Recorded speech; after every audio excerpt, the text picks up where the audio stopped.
ஜீவனை என்ன செய்யும்? கொண்டு வரும். அல்லேலூயா. ஆகாரம் எப்படி மண்ணில் விளைகிற ஆகாரம் மனிதனுக்கு ஜீவனை இருக்குதோ, அதே போல உள்ளான மனிதனுக்கும் ஒரு ஆகாரம் கர்த்தருடைய வார்த்தை. ஏன்னா அது அவர்கிட்ட அந்த ஆத்மாவுக்கு தான் இயேசு ஜீவனை கொடுத்தார். ஏன் கொடுத்தாரு? ஆதாமை மண்ணினாலே உருவாக்கி ஜீவ சுவாசத்தை அவன் நாசியில ஊதினான். அதான் பைபிள் படிக்கணும். பைபிள் படிக்கிறது தெரியாது, சரிதான்.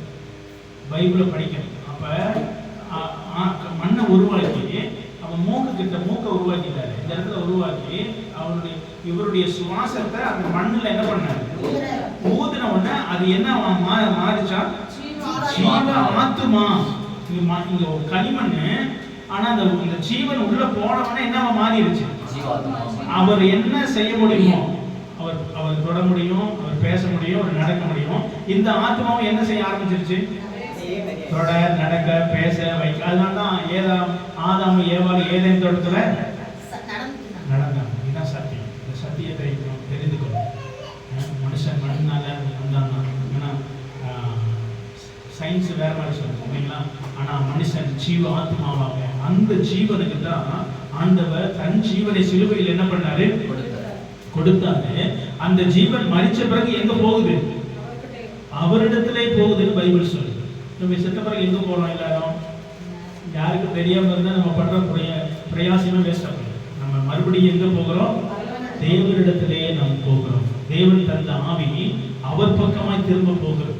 திரும்ப அவர் இடத்துக்கு என்ன செய்து, அவர் எங்க கொடுத்தாரோ அங்கேயே திரும்ப என்ன செய்து போகிறது. அப்ப இந்த வார்த்தை தான் அந்த ஆத்மாவை வாழ வைக்கும். எதுக்கு இந்த பைபிள் வார்த்தை அப்படின்னா, இது அவர்கிட்ட இருந்து வந்த வார்த்தை.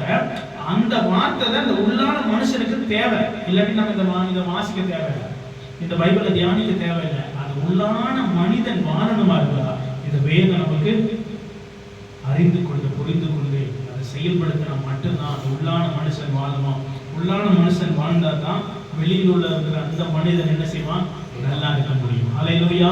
இதுதான் வேதத்தினுடைய சத்தியம். அதனால சத்தியத்தை நன்றாக அறிந்து கொள்வது நல்லது. அல்லேலூயா. அவருடைய வார்த்தைக்கு நேரம் நம்ம கடந்து போகலாம். இந்த நாளிலே ரோமர் எழுதின நிருபம் 10வது அதிகாரத்துல 11வது வசனத்தை நம்ம வாசிக்கலாம். விசுவாசிக்கிறவன் எவனோ அவன் வெட்கப்படுவதில்லை என்று வேதம் சொல்லுகிறது. ஆமென். அல்லேலூயா. அல்லேலூயா. ஆண்டவரை விசுவாசிக்கும் பொழுது வசனம் சொல்லுது, அவரை விசுவாசிக்கிறவன் எவனோ அவன் வெட்கப்படுவதில்லை. இந்த வார்த்தையை விசுவாசிக்கிறீங்களா? அல்லேலூயா. இந்த வார்த்தையை விசுவாசிச்சீங்கன்னா நீங்க என்ன செய்ய மாட்டீங்க? வெட்கப்பட மாட்டீங்க. அல்லேலூயா. அப்ப அவரை விசுவாசிக்கிறவன் எவனோ அவன் வெட்கப்படுவதில்லை. ஆண்டவர் ஒரு ஃப்ரீடத்தை கொடுக்கிறார். யாரெல்லாம் என்ன விசுவாசிக்கிறாங்களோ அவங்க எல்லாம் என்ன செய்ய மாட்டாங்க? வெட்கப்பட. இப்ப நீங்க நானும் விசுவாசிக்கிறோமா? விசுவாசிக்கிறோமா? அப்படின்னா வெட்கப்பட மாட்டோம். அல்லேலூயா. நீங்க நானும் விசுவாசிச்சோம் என்ன செய்ய மாட்டோம்? வெட்கப்பட மாட்டோம். அப்ப அந்த வார்த்தையை நீங்க புரிஞ்சுக்கணும். எங்கேயாவது தலை குனிஞ்சு நிக்கிறீங்களா? எங்கேயாவது சூழ்நிலை மாறாம இருக்குதா? நீங்க சொல்லுங்க, நான் அவரை என்ன செய்யறேன்? விசுவாசிக்கிறேன், நான் வெட்கப்பட. இந்த வார்த்தையெல்லாம் வச்சுக்கணும். இந்த வார்த்தை தான் சத்துருவுக்கு ஒரு அம்பாக, ஒரு அக்னியாக அவன் போகும். அப்ப நான் விசுவாசிக்கிறபடியினால என் ஆண்டவரை, என் இயேசுவை நான் விசுவாசிக்கிறபடியினால நான் என்ன செய்ய மாட்டேன்? வெட்கப்பட மாட்டேன். அப்ப அந்த ஒருவேளை வெட்கப்படுகிற சூழ்நிலை இருக்கலாம், நமக்கு இருக்குது, போராட்டம் இருக்குது, பிரச்சனை இருக்குது, எல்லாம் இருக்குது. ஆனா அவரை விசுவாசிக்க விசுவாசிக்க விசுவாசிக்க காலையில மாஸ்டரும் நம்ம கீழே இல்ல, கர்த்தர் மேலே கொண்டு வருவார். அல்லேலூயா. குப்பையில இல்ல, புழுதியில் இல்ல, என்னை பிரபுக்களோடும் அதிகாரிகளோடும் என்னை அமர பண்ணுகிற ஆண்டவர். அல்லேலூயா. அது விசுவாசிக்கிறீங்களா? நீங்க விசுவாசிக்கணும். என்ன கர்த்தர் மேல என்ன செய்வாரு? கொண்டு வருவார். எத்தனை பேர் விசுவாசிக்கிறீங்க? நீங்க விசுவாசிக்கணும் ஆண்டவருடைய வார்த்தை. இப்ப மறுபடியும் வேற யாராவது அதே வசனத்தை, அவரை விசுவாசிக்கிறவன் எவனோ அவன் வெட்கப்படுவதில்லை என்று வேதம் சொல்லுகிறது. வேதம் சொல்லுகிறது. விசுவாசிக்கிறவன் எவனோ. அப்ப யாருனாலும் அவர் விசுவாச ஆண்டு சொல்றாரு, என்னை நம்பி வந்துட்டான், அதனால அவன் வெட்கப்பட்டு போக மாட்டான். யோவான் 3:16 சொல்லுங்க. பைபிளை வாசிக்காம, பைபிளை திருப்பாம. தேவன் தம்முடைய ஒரே பேரான குமாரனை எவனோ தேவன் தம்முடைய ஒரே பேரான குமாரனை விசுவாசிக்கிறவன் எவனோ. அந்த இடத்துல என்ன வருது? யாருனாலும். அப்ப இந்த இடத்துலயும் எவனோன்னு வருது இல்லையா? இப்ப யாருனாலும். அப்ப விசுவாசிக்கிறவர்கள், நம்புகிறவர்கள் சொல்றாரு, அவர்கள் வெட்கப்படுவது இல்லை, அவர்கள் கெட்டு போவதும் இல்லை. அல்லேலூயா. யோவான் 3:16 சொல்லுது, தேவன் தம்முடைய ஒரே பேரான குமாரனை விசுவாசிக்கிறவன் எவனோ அவன் கெட்டு போகாமல் நித்திய ஜீவனை அடையும்படி அவரை தந்தரனை உலகத்துல அனுப்ப கூர்ந்தார். பைபிள் வசனம் நமக்கு நல்லா என்ன செய்யும்? அடுத்த வாரம் நீங்க எல்லாரும் யோவான் 3:16 கண்டிப்பா சொல்லணும், மனப்பாடம். யோவான் 3:16 நீங்க மனப்பாடமா வந்து சொன்னீங்கன்னா ரொம்ப நல்லது. ஆண்டவர் உங்களை ஆசீர்வதிப்பார். அப்ப ஆண்டவர் சொல்றாரு, யாரு என்ன நம்பினாலும் நான் உங்களை வெட்கப்பட்டு போக விடவே மாட்டேன். மார்த்தான் மரியாள் ஆசருடைய வாழ்க்கையில மரித்து போகிற ஒரு வாலிபன். ஊரானெல்லாம் வந்து சொன்னாங்க, இவர் மேல எவ்வளவு அன்பா இருந்தார் அவரு. ஆனா இவர் இப்படிப்பட்ட நேரத்துல இயேசு இவர்களை விட்டு என்ன பண்ணிட்டாரு? இல்லாம போயிட்டாரு. அநேகருக்கு சுகம் கொடுக்கிறார், இவங்களுக்கு என்ன பண்ணிருக்கலாம் அப்படின்னு நினைச்சுக்கிட்டு இருந்தாங்க. இவங்களும் அப்படிதான் நம்பிக்கிட்டு இருந்தாங்க. ஊராரெல்லாம் வந்து பேசிக்கிட்டு இருக்கும் பொழுது இவங்க நினைச்சாங்க எல்லாமே முடிஞ்சிருச்சு, அதனால தான் ஆள் அனுப்புறாங்க. ஆனா மரிச்சும் போயிட்டாரு, அடக்கமும் பண்ணியாச்சு, 4 நாள் ஆயிடுச்சு. அவங்க மனநிலை எப்படி இருக்கும்? ஆண்டவர் எல்லா இடத்துலயும் அற்புதம் செஞ்சாரு, நல்லா நம்பிக்கிட்டு இருந்தோம். என்னையும் வந்து என் சகோதரன் என்ன செய்வாரு? முடிஞ்சு போன பிறகு ஆண்டவர் வருகிறார். நம்முடைய மனநிலைமை, நம்முடைய நிலைமை முடிஞ்சு போகிற மாதிரி இருக்கலாம். அவர் சொல்றாரு, என்னை நம்புகிறவன் யாரா இருந்தாலும் வெட்கப்படுவான். அல்லேலூயா. ஆண்டவர் சொல்றாரு, மகனே மகளே, நீ நம்பு, நீ வெட்கப்பட்டு போவதில்லை. நம்ம நம்பும் பொழுது அப்ப பாருங்க, அந்த இடத்துல அவர்கள் வெட்கப்படல இல்லைங்களா? 4 நாளாகி நாற்று படிச்ச இடத்துல கூட அவர்கள் ஜீவனோடு கர்த்தர் அவர்களை அந்த லாசருவை எழுப்பினார். அவர்கள் எல்லாரும் சந்தோஷப்பட்டாங்க. அநேகர் அவர் மேல விசுவாசம் வச்சாங்க. அல்லேலூயா. இங்க இருக்கீங்களா? அல்லேலூயா. இயேசு அற்புதம் செஞ்சது நிமித்தம் அந்த குடும்பம் மட்டுமில்ல, அந்த இடத்துல வந்திருந்த அத்தனை பேரும் இயேசுவின் மேல விசுவாசம் வைத்தார்கள். அல்லேலூயா. ஒருவேளை உங்க வாழ்க்கையில நடக்கிற சில சம்பவம் லேட்டா இருக்கிற மாதிரி இருக்கலாம், ஆனா நீங்க அவரை விசுவாசித்தே இருங்க. உங்களுக்கு நடக்கிற அற்புதத்தை கண்டு அநேக விசுவாசிப்பாங்க. அல்லேலூயா. நீங்க நம்பணும், ஆண்டவர் என்னை நடத்துவார், நான் அவரை விசுவாசிக்கிறேன், நான் வெட்கப்படுவதில்லை. என்ன சொல்லணும்? நான் அவரை விசுவாசிக்கிறேன், வெட்கப்படுவதில்லை. நீங்க அந்த வார்த்தையை சொல்லிக்கிட்டே இருக்க. ஒருவேளை இப்ப இவர் வேலை செய்யறாரு, அது எப்படின்னு தெரியல, என்ன சொல்றேன்? ஆண்டவரை நான் உங்களை விசுவாசிக்கிறேன், இந்த இடத்துல நான் வெட்கப்பட மாட்டேன். அல்லேலூயா. கர்த்தர் நிச்சயமாய் நம்மளை நடத்துவார், நிச்சயமாய் நம்மளை பலப்படுத்துவார், நிச்சயமாய் நம்மளை அவர் தைரியப்படுத்த. ஒரே ஒரு நம்பிக்கை இருக்கணும், நான் அவரை விசுவாசிக்கிறேன். விசுவாசம் எப்படிப்பட்டது? விசுவாசம் வந்து பிசாசின் வல்லமைகளை எதிர்க்கக்கூடிய விசுவாசம். பிசாசின் வல்லமைகளை எதிர்க்கக்கூடியது. நான் நிறைய பிரசங்கத்தை பண்ணிக்கிட்டே இருக்கிறேன். பார்த்தீங்கன்னா ஒன்று ஜெபமா இருக்கும், ஒன்று விசுவாசமா இருக்கும். மாறி மாறி உங்களுக்கு அதை பிரசங்கம் பண்ணிக்கிட்டே இருக்கிறேன். ஆனா அந்த ஜெபத்திலையும் விசுவாசத்திலையும் நீங்க வளர்ந்தீங்கன்னா பிசாசுடைய கிரியைகளை சீக்கிரமாக எதிர்க்க முடியும். அல்லேலூயா. நீங்க எபேசியர் 6ஆம் அதிகாரத்தை சொல்லுங்க. எபேசியர் 6ஆம் அதிகாரத்தில்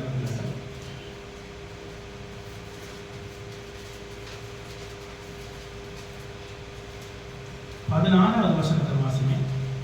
பிசாசு எய்யும் அக்கினி ஆஸ்திரங்களை எல்லாம் அவிழ்த்து போடத்தக்கதாக எல்லாவற்றுக்கும் மேலாக விசுவாசம் என்னும் கேடகம். அப்ப ஆண்டு சொல்றாரு, என்ன நம்பும் பொழுது விசுவாசம் என்ன கேடகத்தை நமக்கு கொடுக்கிறது. விசுவாசம் நிறைய விதத்துல வேலை செய்யும். வசனம் எடுத்துட்டீங்களா? எல்லாரும் எடுத்துட்டீங்களா? எபேசியர் 6:16. எபேசியர் 6:16. இன்னொருத்தங்க யாராவது காவிய வாசிப்பாங்க?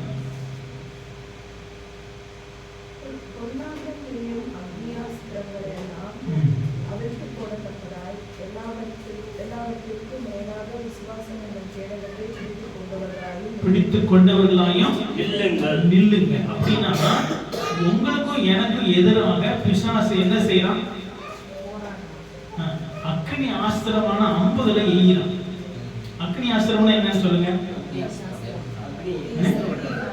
தீ எரிகிற ஒரு அம்பு, தீ எரிகிற ஒரு அம்பு, அது அக்னி ஆஸ்திரம் இல்லையா? பைபிள் சொல்லுது.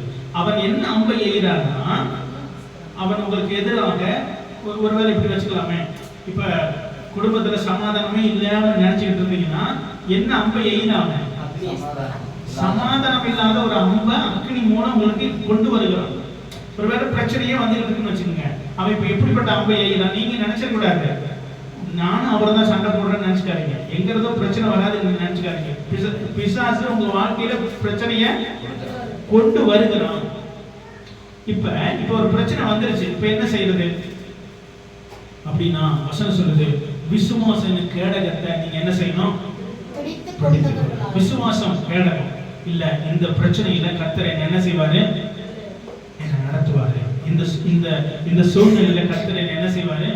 நடத்துவார். ஏதோ ஒரு பிரச்சனை, ஏதோ ஒரு சூழ்நிலை நீங்க மாட்டிக்கிட்டு இருக்கிறீங்கன்னா, அந்த சூழ்நிலையில பிரச்சனை போராட்டம் வந்துச்சுன்னா பயப்படாதீங்க. அதுல சொல்லுங்க, கர்த்தர் இந்த இடத்துல இருந்து என்னை நடத்துவார். அதான் அந்த விசுவாசம் கேடகம். விசுவாசம் வந்து முன்னாடி நிக்கிறான், ஒரு ராணுவ படையும் அதுக்கு எதிராக நிக்குது. அவன் வந்து ஒவ்வொரு நாளும் சொல்றான், உங்களை எவன் ஒருத்தன் தைரியமா இருக்காங்களோ வந்து சண்டை போடுங்க அப்படின்னு சொல்றான். ராஜா இருக்கிறாரு, ராணுவ வீரர்கள் இருக்கிறாங்க, ஒருத்தருமே என்ன செய்யல, யுத்தத்துக்கு போகல. அவனுடைய உயரத்தை பார்த்தாங்க, அவனுடைய பட்டயத்தை பார்த்தாங்க, அவனுடைய திறமையை பார்த்தாங்க, அவனுடைய சத்தத்தை பார்த்தாங்க. அத்தனை ராணுவமும் ராஜாவும் பயந்துகிட்டு நின்றுகிட்டே இருக்காங்க. அப்ப தாவீது ஒரு நாள் தன் சகோதரர்களை பார்க்கறதுக்காக அப்பா வந்து என்ன செய்யறாருன்னா, கொஞ்சம் ஆகாரத்தை கொடுத்து அனுப்புறாரு. போய் பார்த்துட்டு வா தம்பி, உன் அண்ணன்மார்கள் சுகமா இருக்கிறாங்களா அப்படின்னு பார்க்கும் பொழுது அங்க பார்த்தா கோலியாத்துக்கு முன்னாடி யுத்தத்துல பயந்துகிட்டு யுத்தத்துக்கு போக முடியாம எல்லாம் இருக்கிறாங்க. இந்த தாவீது பார்த்த உடனே அவருக்கு ஒரு காரியம், தேவனுடைய சேனையை, தேவனுடைய மக்களை இந்த பெலிஸ்தர் எப்படி நிந்திக்க முடியும், எப்படி அவமானப்படுத்த முடியும் அப்படின்றதுக்காக அந்த விசுவாசம் தாவீதுக்குள்ளாக வந்துச்சு. அவர் சொன்னாரு, நான் போய் இந்த பெலிஸ்தனாகிய இந்த கோலியாத்தை என்ன செய்யறேன், நான் மேற்கொள்றேன். தாவீது எவ்வளவு பெருசு இருப்பாரு? சின்ன இல்லையா? தாவீது சின்ன யுத்தத்துக்கு புறப்பட்டாரு. ஆனா யுத்தத்துக்கு போகும்போது ராஜா சொல்றாரு, அண்ணன்மார்கள் சொல்றாங்க, நீ வந்து பழக்கம் இல்லாத, ராணுவ பயிற்சி இல்லாதவன், இந்த யுத்தத்துல எங்களாலையும் ஒண்ணும் பண்ண முடியல, ஒன்னாலையும் ஒண்ணும் பண்ணலன்னு சொல்லும் பொழுது தாவீது, ஆமா நானும் யுத்தத்துக்கு போனதே கிடையாது, பயிற்சி எடுக்கவே இல்லை அப்படின்னு பின்வாங்கி போகல. அவர் சொன்னாரு, எனக்கு தேவனுடைய பலன் இருக்கு. ஹல்லேலூயா. எனக்கு அதே போல உங்களை பார்த்து சொல்லுவான், உனக்கு இந்த காரியத்தை செய்ய பலன் இல்ல, இந்த காரியத்தை செய்ய ஒண்ணும் இல்லைன்னு சொன்னா நீங்க சொல்லுங்க, கர்த்தருடைய பலன் எனக்குள்ளாக இருக்கு. அதுக்கு என்ன தேவை? விசுவாசம் தேவை. ஹல்லேலூயா. அவரை நம்புகிறவர் வெட்கப்படுவதில்லை. அந்த விசுவாசம் வேணும் நமக்கு. அந்த விசுவாசம் உடனே வராது. நீங்க தேவனோடு வாழத்தான் வரும். நீங்க கர்த்தரோடு எவ்வளவு தூரம் வாழ்றீங்க, பைபிளை எவ்வளவு தூரம் வாசிக்கிறீங்க, ஜெபம் எவ்வளவு தூரம் பண்றீங்க, அதை பொறுத்துதான் என்ன வளரும். இல்லாட்டி விசுவாசம் ஞாயிற்றுக்கிழமை மட்டும் பைபிளை தூக்கி வந்தீங்கன்னா என்ன வராது? வராது. கூட ரெண்டு சண்டை தான் வரும், ஒண்ணுமே வராது. உங்க வீட்டுல சண்டை வராம இருக்கணும், வீட்டு ஜெபம் பண்ணுங்க, பைபிளை கொஞ்ச நேரமாவது எடுத்து படிக்கும், வாசி, கண்டிப்பா படிக்கணும். படிச்சீங்கன்னா உங்களுக்கு என்ன வரும்? இல்லாட்டி என்ன வரும்? சண்டை வரும். அப்ப படிக்கும் பொழுது ஆண்டுடைய வார்த்தை எனக்குள்ள வரும் பொழுது தாவீது சொன்னாரு, இல்ல இந்த பயிற்சியெல்லாம் எனக்கு தேவையில்லை, உன்னதத்தின் தேவன் எனக்குள்ள இருக்கிறார், இந்த கோலியாத்தை என்னால் என்ன செய்ய முடியும், சரி அப்படின்னு நினைச்சுட்டாரு. இப்ப எதோட புறப்பட்டு போனாரு?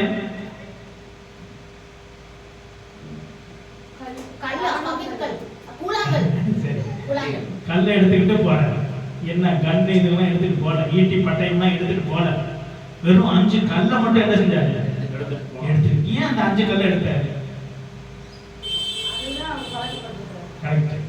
நம்ம பழக்கப்பட்டதுல எடுத்துட்டு போனாதான் நீங்க யுத்தத்துல ஜெயிக்க முடியும். இந்த பைபிளை கொண்டு போய் வீட்டுல ஞாயிற்றுக்கிழமை இன்னைக்கு சர்ச்சுக்கு வந்துட்டு 2 மணி நேரம் கையில வச்சிருக்கீங்க, இதை கொண்டு போய் வைக்க வேண்டிய இடத்துல பத்திரமா வச்சுட்டு நீங்க அந்த 4 நாள் ஃபுல்லா வேலை செய்யலாம், எல்லாம் செய்யுங்க. உங்களுக்கு ஒரு யுத்தம் வரும், பிசாசு கொண்டு வருவான்.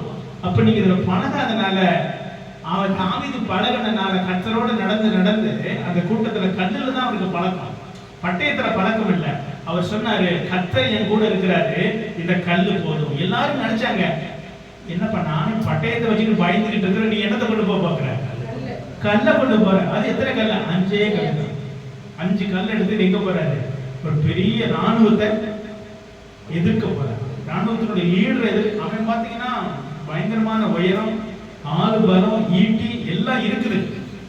ஆனாலும் அவனுக்கு கொஞ்சம் கல் எடுத்துக்கிட்டு போறான். ஏன் அப்படின்னா அவன் சொன்னான், கர்த்தர் என்னோடு இருக்கிறார்.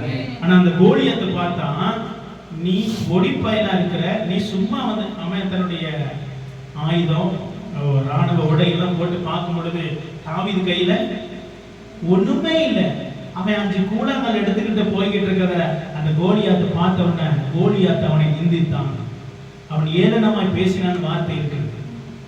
ஆனா தாவீது சொன்னாரு, இன்னைக்கு கர்த்தர் உன்னை என் கையில ஒப்பு கொடுப்பார். ஹல்லேலூயா. அப்ப பாருங்க, பழக்கப்பட்டதை எடுத்துட்டு போனார். இன்னைக்கு இந்த ஜெபத்துல அந்த வேதத்தை நீங்க பழக்கப்படலைன்னா, நீங்க வீட்டுல கொண்டு போய் வச்சீங்கன்னு வச்சுக்கோங்க, அடுத்து எப்ப எடுக்கிறது? அடுத்த ஞாயிற்றுக்கிழமை அடி சனிக்கிழமை நைட்டு கொஞ்சம் எடுத்து டஸ்ட் பண்ணிட்டு அப்படியே எடுத்துட்டு வந்தீங்கன்னா அவனுக்கு தெரியும் இந்த ஆத்மாவை ஈஸியா விலத்தல. அவங்களுக்கு ஒரு பிரச்சனையை கொண்டு வரும்போது உங்களுக்கு என்ன வளரல? விசுவாசம். ஏன்னா நீங்க வாசிங்கன்னா தானே ஏதோ ஒரு வார்த்தை வரும், வந்தா தானே அந்த பிரச்சனைக்கு ஏற்ற வார்த்தையை தருவார். ஒவ்வொரு நாளும் பைபிள் வாசித்து பாருங்க, அந்த பிரச்சனைக்கு ஏற்ற அந்த நாளுக்குரிய வசனத்தை தருவார். அந்த பிரச்சனை வரும்போது வாசிங்கன்னா தான் இதை எதிர்ப்பீங்க, வாசிக்காட்டி எதிர்க்க மாட்டீங்க, வேற ஒண்ணுல எதிர்ப்பீங்க. என்னன்னா அவன் கொடுக்கிற ஞானத்துல வாக்குவாதம் வரும், சண்டை வரும், பொறுமையை இழந்துருவோம், எதையாவது ஒண்ணு செஞ்சிருவோம். கடைசியில எல்லாம் மனக்குழப்பம் வந்து சமாதானம் வந்து மறுபடியும் எங்க போவோம்? ஆண்டவரே மன்னிச்சிருங்க ஆண்டவரே. அப்படிப்பட்ட வாழ்க்கை நீங்க வாழாங்க. உங்க வீடுகளை நான் வந்து பாக்குறது இல்லை, ஆனாலும் நீங்க எல்லாம் பைபிளை வாசிக்கணும்னு நான் விரும்புறேன். அப்படியே கொண்டு போய் வச்சுட்டு மறுபடியும் சனிக்கிழமை என்ன செய்யாதீங்க? தூசி தட்டி எடுத்துட்டு வராதீங்க. நீங்க ஒரு நாள் தாண்டி ஒரு நாள் பிசாசு உங்க மேல அக்கினி அஸ்திரமான அம்புகளை எய்யும் பொழுது விசுவாச கேடகம் உங்களுக்குள்ள இல்லாம போயிடும். அல்லேலூயா. விசுவாச கேடகம் உங்களுக்கு வேணும். இந்த விசுவாச கேடகம் வளரும். விசுவாச கேடகம் என்ன செய்யும்? நீங்க எவ்வளவு பாருங்க, சின்ன கேடகமா இருக்கும், ஆனா நீங்க வளர, நீங்க கர்த்தருக்குள்ள வளர வளர அந்த கேடகம் பெரிய கேடகமா வளர்ந்துக்கிட்டே வரும், உங்களை பாதுகாத்துக்கிட்டே வரும். நானூத்துல சின்ன சின்ன கேடகம் பார்த்தீங்கன்னா பெரிய பெரிய கேடகம் வச்சுக்கிறாங்க. கேடகம்னா அது பாதுகாப்பு, அந்த ஆத்மாவை சேதப்படுத்தாது. அவன் அம்பை என்ன செய்யறான்? அக்னியாசனமான அம்புகளை ஆத்மாவுக்கு விரோதமா என்ன செய்யறான்? செய்யறான். அந்த வசனத்தை மறுபடியும் வாசிங்க. எபேசியர் 6 அக்னியாஸ்திரங்களை எல்லாம் அழித்து போட தக்கதாய் எல்லாவற்றிற்கும் மேலாக விசுவாசம் என்னும் கேடகத்தை பிடித்துக் கொண்டவர்களாயும் இருங்கள். எல்லாவற்றுக்கும் மேலாக என்ன இருக்கணும்? விசுவாசம் என்ன கேடகம். ஐயோ, நீங்க அரிசி இல்லையே, என்ன செய்யறது? பிள்ளைய படிக்க வைக்க பணம் இல்லையே, நீங்க குடும்பத்தை நடத்த வழி இல்லையே, விசுவாசம் கேடகத்தை பிடிச்சு கொள்ளுங்க. அது எங்க இருந்து வரும்? இந்த வார்த்தை. நீங்க வார்த்தையே வாசிக்காம நீங்க என்னத்தை பிடிக்க முடியாது. விசுவாச கேடகத்தை அப்படி முடிச்சீங்கன்னா அவனுக்கு தெரியும் இந்த கேடகத்துக்கு பின்னாடி ஒண்ணுமே இல்ல. ஒரு அம்பு விட்டு அந்த கேடகம் என்ன பண்ணிடும்? கம்ப்ளீட்டா உடஞ்சிருன்னு தெரியும். அவன் ஒரு அம்பு விட்டு பார்ப்பான், டபுக்குன்னு கீழே விழுந்துருவான். ஒரு அரை மணி நேரம் ஜெபம் பண்ணி பார்ப்போம், ஒண்ணுமே நடக்கல. போங்காண்டவரை நீங்களும் உங்க ஜெபமும் ஒண்ணும் கேட்க மாட்டீங்க. அது என்னன்னா உங்க கேடகம் கீழே விழுந்துச்சுன்னு உங்க கேடகம். அப்புறம் என்ன செய்வீங்க தெரியுங்களா? கண்ணோட அழுதுகிட்டு, ஆண்டவரே நாளைக்காவது ஒரு வழியை திறப்பீங்களா? இன்னைக்காவது நிலைமை மாறுமா? இல்ல, தைரியமா நில்லுங்க, வசனத்தை பிடிச்சு கொடுங்க, கர்த்தர் எனக்கு செய்வார். அல்லேலூயா. அப்ப முதல் வசனத்தை நீங்க வாசிங்க. முதல்ல வாசி பார்த்தீங்களா? ரோமர் 10:11. விசுவாசிக்கிறவன் எவனோ அவன் வெட்கப்படுவதில்லை என்று வேதம் சொல்லுகிறது. வேதமே சொல்லி கொடுக்குது. கர்த்தர் சொல்றாரு, என்னை விசுவாசிக்கிறவன் வெட்கப்பட மாட்டான் மாட்டான் மாட்டான்னு ஆண்டவர் சொல்றார். ஹல்லேலூயா. இந்த வார்த்தையை விசுவாசிக்கிறீங்களா? விசுவாசிக்கணும். நிலைமை என்னன்னு நினைக்காதீங்க, விசுவாசிங்க. கர்த்தர் பெரிய காரியங்களை நிச்சயமா செய்வார். ஆண்டவர் உயர்த்தும். விசுவாசத்துல காத்திருக்க, ஜெபம் பண்ணுங்க, தாழ்மையா இருக்கு. இன்னொரு வசனத்தை அதை 8 வாசிங்க. இந்த வார்த்தை உனக்கு சமீபமாய் உன் வாயிலும் உன் இருதயத்திலும் இருக்கிறது என்றும் சொல்கிறது. இந்த வார்த்தை நாங்கள் பிரசங்கிக்கிற விசுவாசத்தின் வார்த்தை. இந்த வார்த்தை எங்க இருக்கணும்? வாயிலையும் இருதயத்திலையும். பாஸ்டர் சொல்லுவாரு அவ்வளவுதான், அப்படி இல்லை. உங்க வாயில இருக்கணும். உங்க வாயில வேலைக்கு போற இடத்துல, படுக்கிற இடத்துல, உட்கார்ந்து இருக்கிற இடத்துல சொல்லணும், அவரை விசுவாசிக்கிற நான் வெட்கப்பட மாட்டேன். அல்லேலூயா. அவரை விசுவாசிக்கிற இந்த சூழ்நிலையில இருந்து என்ன என்ன செய்வார்? கர்த்தர் காப்பாற்றுவார். இந்த பிரச்சனையில இருந்து என்ன செய்வாரு? அப்ப விசுவாசத்தை கேடகத்தை பிடிச்சுக்கணும். பிசாசு ஒரு அம்பு கொண்டு வந்து எய்வான். சோர்வின் அம்பு, பலவீனத்தின் அம்பு, நம்பிக்கை இல்லாத அம்பு, எந்த அம்போ அதை எய்வான். அப்ப உங்க விசுவாசம் சரியா இருந்தா உங்க ஆத்மாவை பாதிக்காது. மறுபடியும் நீங்க விசுவாசத்தோட நிலைச்சு நிற்பீங்க. இல்ல அப்படின்னா 5 ரூபாய்க்கும் 10 ரூபாய்க்கும் நம்ம கீழே விழுந்துருவோம். வேலை இல்லையா உடனே சுமந்து போயிடுது. இல்ல, விசுவாசனை கேடகத்தை பிடிச்சுக்கொள்ளுங்க. கர்த்தர் என்னை நடத்த வல்லவராய். அல்லேலூயா. என் சூழ்நிலையை மாற்ற அவர் வல்லவராய் இருக்கிறார். அதுதான் முக்கியம். அவங்க சொன்னாங்க, மார்த்தாள் மரியாதை சொன்னாங்க, ஆண்டவரே நாற்றம் அடிக்க 4 நாள் ஆச்சு, அவனுடைய வாழ்க்கையில் இல்லைன்னு சொன்னாங்க. ஆண்டு சொன்னாரு, அதை பத்தி நீ கவலைப்படாத, நீ விசுவாசி. அல்லேலூயா. விசுவாசிக்கும் பொழுது அந்த சகோதரன் மரித்தவனாய் அல்ல, அவன் உயிருள்ளவனாய் அவன் திரும்பி வந்தான். அல்லேலூயா.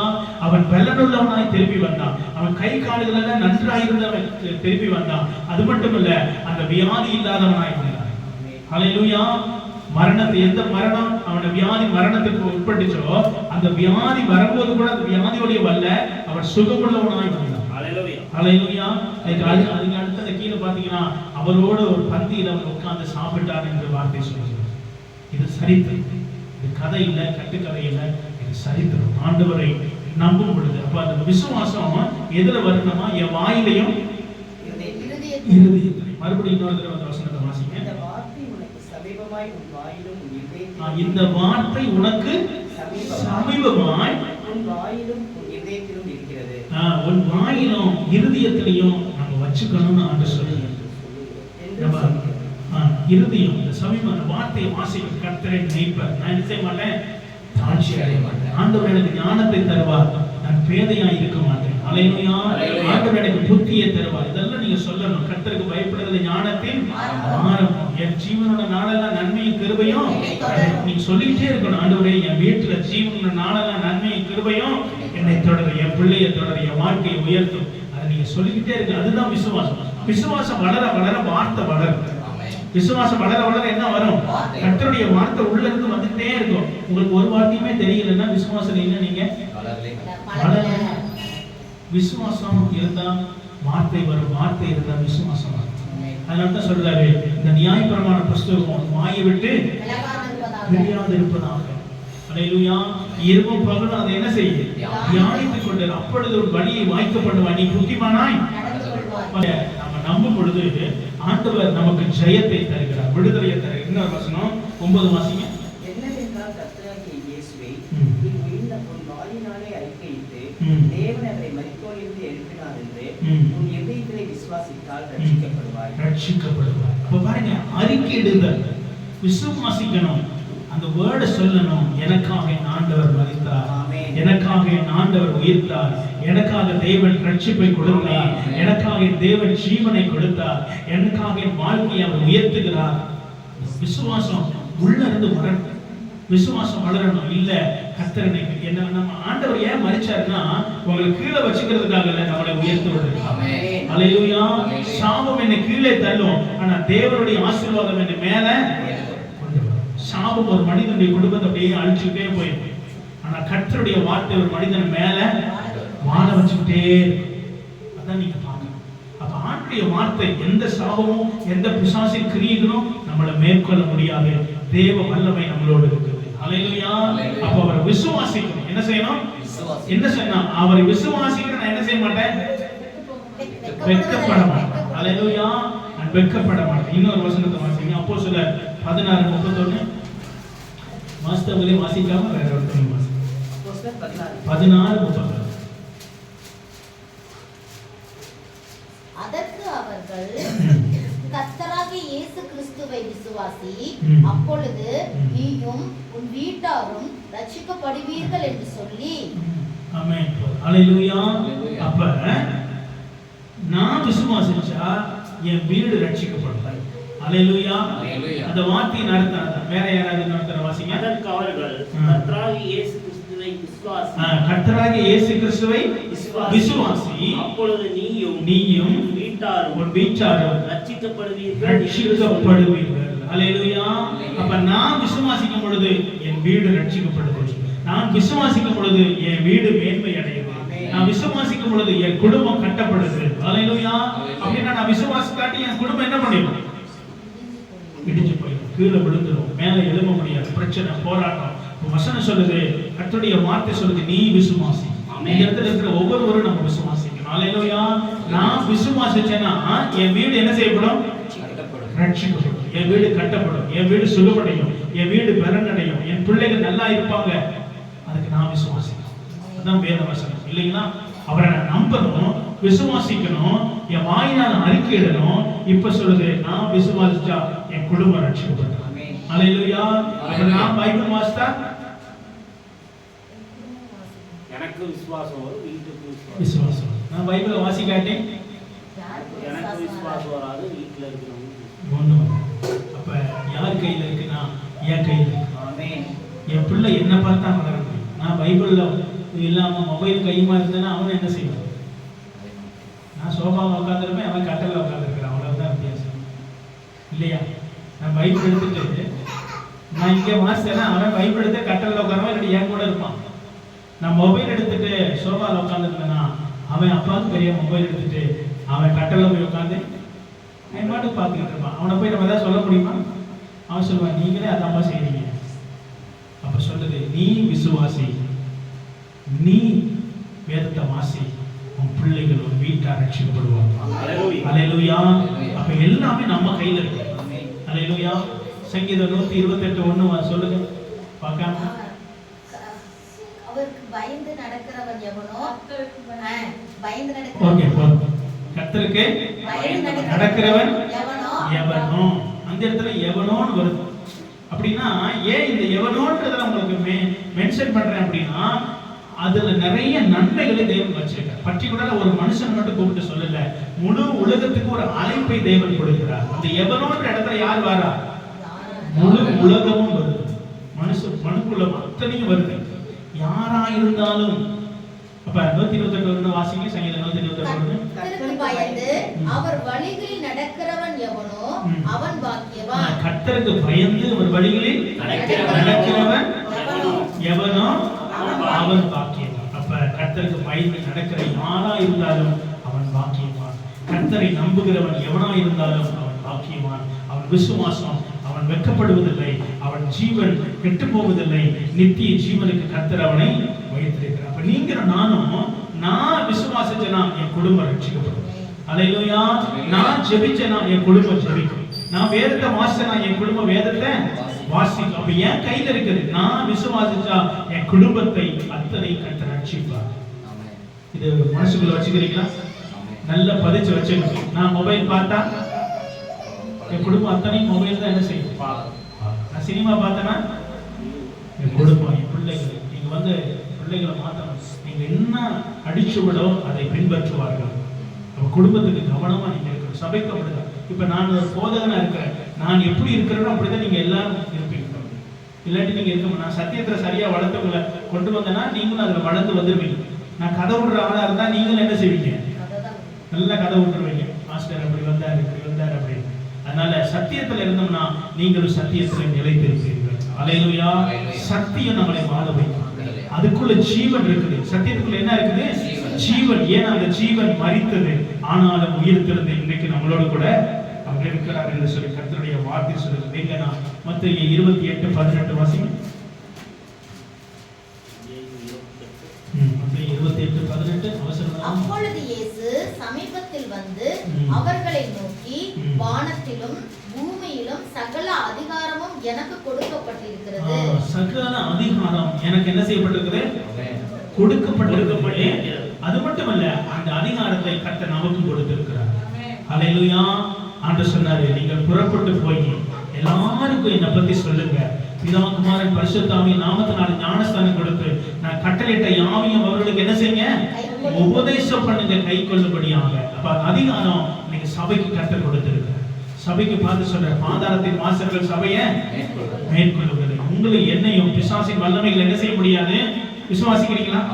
அந்த வார்த்தையை விசுவாசி. எந்த பிசாசின் கிரியைகளும் எந்த வல்லமையும் என்னையே குடும்பத்தையும் மேற்கொள்ள முடியாது, சேதப்படுத்த முடியாது. கர்த்தர் என்னோடு கூட இருக்கிறார். ஹல்லேலூயா. நான் அவரை விசுவாசிக்கிறேன் அப்படி நீங்க சொன்னீங்கன்னா கர்த்தர் நிச்சயமாக உங்களை பலப்படுத்த வல்லவராக இருக்கிறார். சங்கீதம் 42:5.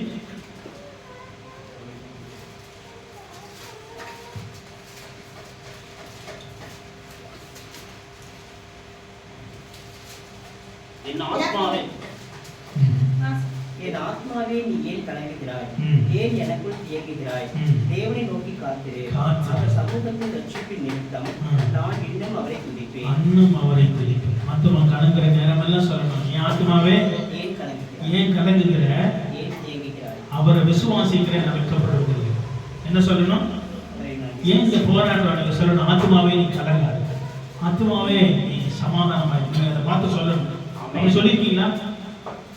சொல்லணும். நீங்க உங்களுக்கு பிரச்சனை வரும்போது சொல்லி பாருங்களேன். அதுல ஒரு பெரிய சமாதானம் உங்களுக்குள்ள நடக்கிறது நீங்க பாப்பீங்க.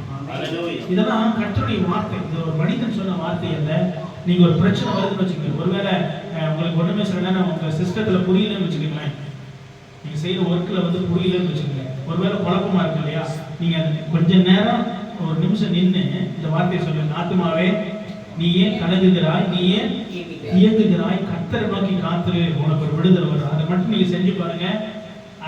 அதை புரிய முடியாத இடம் மாறி அதை அண்டர்ஸ்டாண்ட் பண்ணிக்க. அந்த கிருபையை தேவன் கொண்டு வருவார். அதனால இந்த வார்த்தையெல்லாம் சத்தியம். ஏன்னா நிறைய பேர் கை வச்சு ஜெபிக்கிறோம். அந்த கிருபை உள்ள போகணும். ஆண்டவரே அவர்கள் ஆசீர்வதிக்கப்படணும், பலப்படணும், தைரியப்படணும். அப்ப நீங்க சொல்லணும். ஆத்துமாவே நீ ஏன் கலங்குகிறாய்? நீ ஏன் இயங்குகிறாய்? உன் தேவனை நோக்கி காத்திரு. அவர் சமூகத்துல என்ன இருக்குது? ரட்சிப்பு இருக்குது. அவருடைய சமூகத்துல துதி இருக்குது. நான் இன்னும் அவரை துதிப்பேன். இந்த ஆத்மாவை அவர் விடுதலை செய்வார். ஹல்லேலூயா. ஆண்டவரை துதிக்க துதிக்க ஜெபிக்க ஜெபிக்க ஆத்மாவின் கலக்கத்தை கர்த்தர் மாற்றிடுவார். ஆத்மாவுடைய பிரச்சனையை கர்த்தர் என்ன செய்வாரு? மாற்றுவார். அதனால இதெல்லாம் நீங்க செய்யணும். ஆண்டவர்கிட்ட சொல்லுங்க. இந்த சிஸ்டம் புரியல ஆண்டவரே, இந்த மெத்தட் புரியல ஆண்டவரே, இதை எப்படி செய்யறது தெரியல ஆண்டவரே. ஒரு நிமிஷம் ஆண்டவரை நோக்கி பாருங்க. கொஞ்ச நேரத்தில் ஆண்டவருக்கு கிருபையை தந்துடுங்க. ஹல்லேலூயா. இதுவரைக்கும் செய்யறதை இனிமே செஞ்சு பாருங்க. அடுத்த டைம் அதை கூட சொல்லுங்க. எல்லாம் நடக்கும், அதெல்லாம் நடக்கும். தேவன் பெரியவர். ஹல்லேலூயா. இப்ப ஃபர்ஸ்ட் வசனம் அந்த வசனத்துக்கு வந்துருங்க. ரோமர் 10:11. அவரை விசுவாசிக்கிறவன் எவனோ அவன் வெட்கப்படுவதிலிருந்து வேதம் சொல்லுகிறது. அவரை விசுவாசிக்கிறவன் எவனோ அவன் என்ன செய்ய மாட்டான்? அப்ப நீங்க சொல்லுங்க. நான் அவரை விசுவாசிக்கிறேன், நான் வெட்கப்பட்டு போகிறேன். மறுபடியும் சொல்லுங்க. நான் இயேசு கிறிஸ்துவை விசுவாசிக்கிறேன், நான் வெட்கப்பட்டு போவதில்லை. என் குடும்பம் வெட்கப்பட்டு போவதில்லை. கர்த்தர் என்னை ஆசீர்வதிப்பார், பலப்படுத்துவார், தைரியப்படுத்துவார், நிலைநிறுத்துவார். ஆமென். நம்முடைய கருத்துல ஒப்பு கொடுக்கிற கண்களை மூடி நம்ம ஜெபிக்கலாம். நிச்சயமாக தேவன் உங்களை வெட்கப்பட்டு போக விட மாட்டார். உங்களை என்னையும் வெட்கப்பட்டு போக ஒரு நாள் விட மாட்டார். நான் அவரை விசுவாசிக்கிறேன், நான் அவரை நம்பி இருக்கிறேன். அவர் எப்படிப்பட்டவர்னா, அவர் துரைத்தனங்களையும் அதிகாரங்களையும் முறிந்து கொண்டு வெளியேற கோலமாக சிலுவையிலே வெற்றி சிறந்தவர். பிசாசின் வல்லமைகளை முறிந்த தெய்வம் அவர் எனக்குள்ளே இருக்கிறார். நான் வெட்கப்படுவதில்லை. எனக்காக அவர் வைத்திருக்கிற ஆசீர்வாதங்களை நான் சுதந்திரித்துக் கொள்வேனே தவிர ஒரு நாள் நான் வெட்கப்பட்டு போவதில்லை. ஆண்டவரே, இந்த நேரத்தில் அப்பா அருமையான சபையாரை முழுவதுமை உங்களுடைய கரங்களில் ஒப்புக் கொடுக்கிறேன்.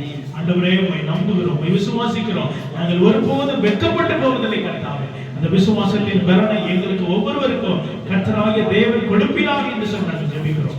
ஆண்டவரே, இந்த வார்த்தையின் பிரகாரம் இந்த வாரம் முழுவதும், இந்த மாதம் முழுவதும் உடைய பிள்ளைகளை வழிநடத்துவீராக, காத்துக்கொள்வீராக, பலப்படுத்துவீராக, தைரியப்படுத்துவீராக என்று சொல்லி நாங்கள் ஜெபிக்கிறோம். எல்லா துதிகான மகிமையும் நாங்கள் உமக்கு செலுத்துகிறோம். ஆசீர்வதிங்க. இயேசுவின் மூலம் ஜெபிக்கிறோம் நல்ல தகப்பனே. ஆமென்.